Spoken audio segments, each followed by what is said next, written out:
Արգելի գործընկերներ, շարունակում ենք նիստը, կանգ էինք առել ելույթների փուլում, ելույթի հերթը Հասմիկ Հակոբյանինն է, պատրաստվի Բաբկեն Թունյանը։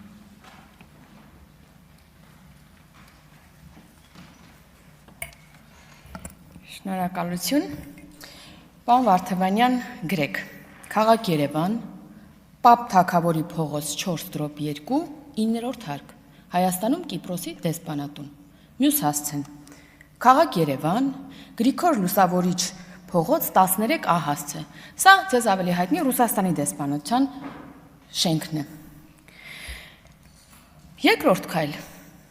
միջնորդության ներկայացում Սամվել Կարապետյանի գործը քննող դատարանին, բայց անպայման միջնորդության մեջ պետք է գրվի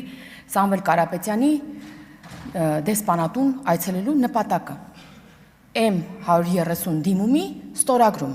Սա է անհրաժեշտ անել քաղաքացիությունից հրաժարվելու համար։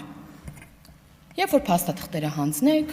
դիվանագիտական փոստով այն կառաքվի Կիպրոսի ներքին գործերի նախարարություն եւ process-ը կհամարենք սկսված։ Սա պետք էր անել ապրիլի 15-ից գոնե սկսած, երբ ձեր առաջնորդը հայտարարում էր, որ process-ը սկսված է։ Ոչ թե այսօր արդեն 4 ամիս անց գրեն, թե կաք ասեք, որ նա չի կարող գնալ հասնել որևէ այլտեղ, որովհետև խափանման միջոց է կիրառված։ Ես չգիտեմ, դուք գազ չեք տվել, թե նրա մոտ այդ ցանկությունը չի եղել, թե այլ հանգամանք կա։ Օրինակ կարող է լինել մի երրորդ հանգամանք, որը շատ ռեալ է։ Օրինակ այստեղ դուք մեջբերում եք տարբեր լրատվականների, որոնց պետք է հավատալ նրանց հետաքննություններին, հավատում եմ, ֆրանսիական Le Monde եւ մեր տեղական հետ լրատվականի օրինակ հոդվածներից ես կարդացի, որ Սամվել Կարապետյանը փողերի լվացման կարծեմ գործով է ներգրաված եւ նրա վիլան անգամ Ֆրանսիայում արգելանքի տակ է, եւ սա կարող է լինել ռեալ պատճառ, որ նա չհրաժարվի քաղաքացիությունից։ Եթե սա է, որովհետև չեն անի, նույն ԵՄ երկրներ են Կիպրոսն ու Ֆրանսիան, այս դեպքում դուք կարող եք ասել, որ սա է պատճառը, ոչ թե նրա կիրառված ուրեմն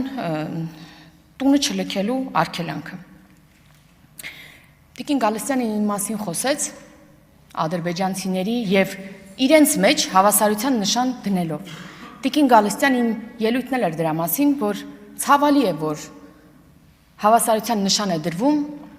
հայ պաշտոնյայի եւ ադրբեջանցու միջև։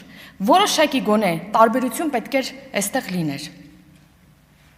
Բարեգործության մասին է շատ խոսվում այս օրերին։ Գիտեք, հարգելի գործընկերներ, բարեգործությունը սա նվիրում է։ Այսինքն, այո, դուք ունեք այդ հնարավորությունը բարեգործություն անելու։ Բայց երբ որ ամեն ծախսած դրամի համար լռություն եւ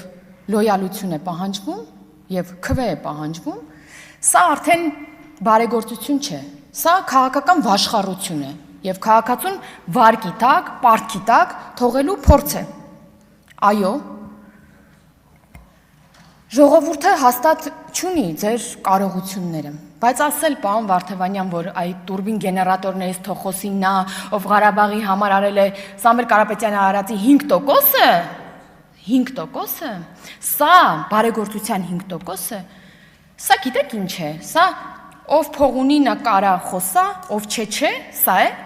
կամ մտածում եք, որ ժողովուրդը ավելի քիչ է արել, քան Սամվել Կարապետյանը, հա, պարոն Վարդևանյան, իրոք այդպես եք մտածում, ժողովուրդը իր ամենաթանկն է տվել, իր որդիների կյանքն է տվել Ղարաբաղի համար, այն դեպքում, երբ ձեր առաջնորդի որդիները եւ ընտանիքի տղամարդիկ չեն էլ ծառայել հայրենիքի համար։ Դրա համար չհամարձակվեք այդ ֆինանսով եւ ձեր միլիոնները ճոճել ժողովրդի գլխին։ Խնդրում եմ դադարեցրեք դա։ Շնորհակալություն։ Շնորհակալություն, Բաբկեն Թունյան, պատրաստվի Գեղամ Մանուկյան։